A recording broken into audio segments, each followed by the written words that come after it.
I grant to you a soldier with no heart, one that will not falter in the darkness. For the soldier who has no heart is your twin image, a shell of yourself that you will shed when your song commands it. When Majora's Mask was launched back in early 2000, it became widely accepted as a classic, with high replay value and a distinct method of storytelling and atmosphere one can only attribute to the game itself. A truly original masterpiece, there are people still popping this game in with flurries of excitement like it was released just earlier this week.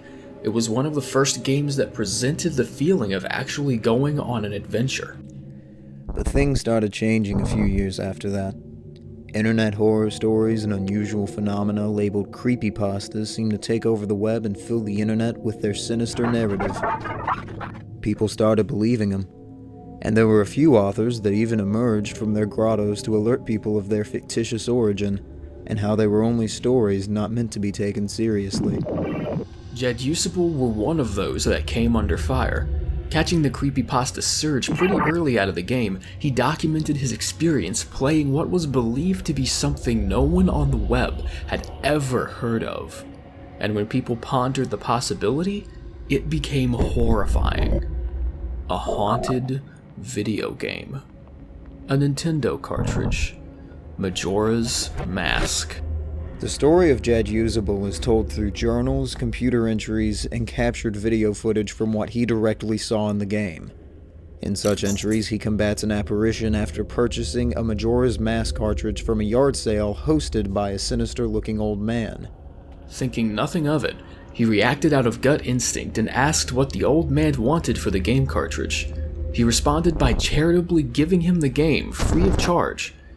He didn't even consider until he returned to the comfort of his dorm that maybe his intentions weren't that charitable. Up until 2010, the internet had never heard a story like this before. To plenty of people, this was something new and something very real. On September 7th of that year, he started noticing certain glitches in the game. It looked as though it were being hacked. Misplaced textures, graphical glitches, and a pre-existing save file named Ben. Ben. That name appeared quite a bit in the game dǧow was playing. Not even beginning with new save data seemed to cleanse the character's name, because in some of the NPC's dialogue, they still called the player Ben.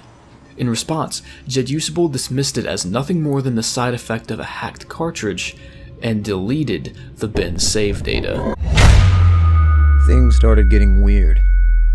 Even while not playing the game, dđow felt a looming presence. He showed his doubts towards religion, and he didn't believe himself to be accepting of the paranormal, but that's what it was starting to look like. NPCs wouldn't even call him anything. There would just be a blank underscore where the character's name should be. Nothing. At this point, dđow is coming to terms with his mistake and starts to consider the option he at first repressed, which was paranormal interference. The footage the person has with his profile has been documented and captured by dđow himself, and what you are looking at right now is actual gameplay from the supposedly haunted game cartridge. Music is being played backwards, Link's walking animations are janky and glitchy, entire chunks of levels and environments are missing. It's a mess. The game proceeds to encounter even more trouble when an elegy statue of Link seems to follow him wherever he goes in the level, consistently disappearing and reappearing directly behind the character a few seconds later. The player soon began to be intimidated by the statue, and there would be times where the statue would chase him into a corner and trap him. He reported once, early on into the captured footage, that the happy mask salesman would appear and scream into the monitor before he would see both Link and the statue staring at him through the screen of the game. There would be scenes and animations in the game that were not programmed in the original launch, or even seen in any hacked or emulated version of the game.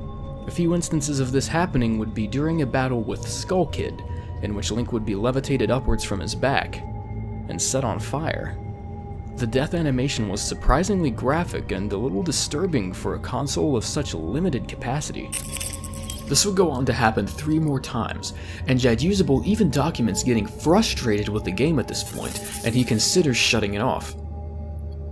The game loads again, revealing something truly haunting. An image of Link, only dead, simply laying there. The Skull Kid laughs hysterically. He tries to press every button on the controller, yielding no effect. He tries to turn the game off and reload the save several times, only to come back to the exact same screen of Link's dead body. dʒow describes in vivacious and very specific detail a few dreams he had overnight while trying to sleep, including the elegy statue chasing him. He recalls the sense of otherworldly dread and despair he felt while playing through the clock tower level. When he returned to the game, he found another save file, one he recognized.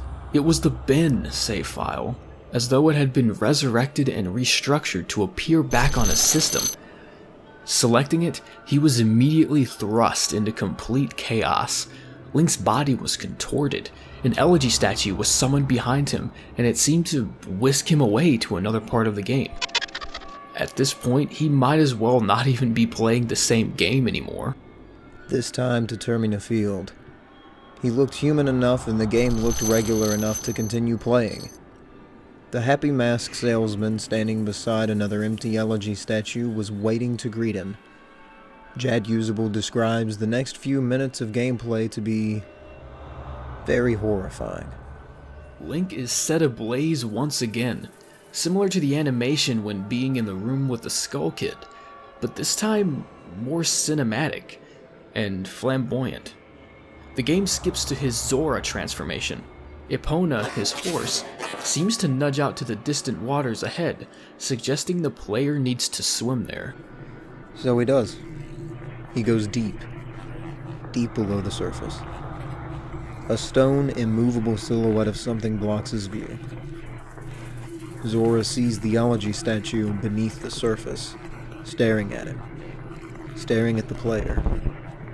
Despite being able to breathe underwater, Zora then goes into a choking animation, gasps for air, and then dies on the ocean floor.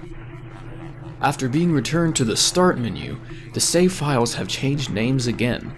This time, 2 save files are respectively named Bin and Drowned.